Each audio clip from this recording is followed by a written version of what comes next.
വിദ്വേഷം പ്രചരിപ്പിക്കുന്നവരെ എന്തിനാണ് സൈദ്ധാന്തികൻ എന്ന് വിളിച്ച് മഹത്വവൽക്കരിക്കുന്നത്?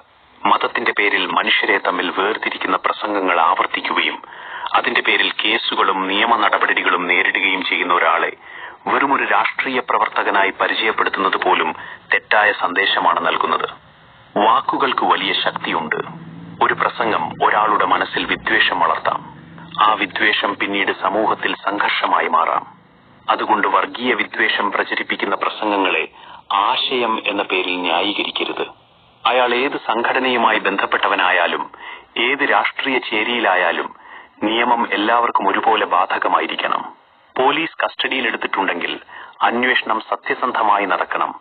ഇയാളെ ജയിലിലടക്കണം. നമുക്ക് വേണ്ടത് വ്യക്തികളെ ആരാധിക്കുന്ന സമൂഹമല്ല, ആശയങ്ങളെ ചോദ്യം ചെയ്യുന്ന സമൂഹമാണ്. വർഗീയതയെ സൈദ്ധാന്തികത എന്ന് വിളിച്ചാൽ അത് സൈദ്ധാന്തികതയാകില്ല.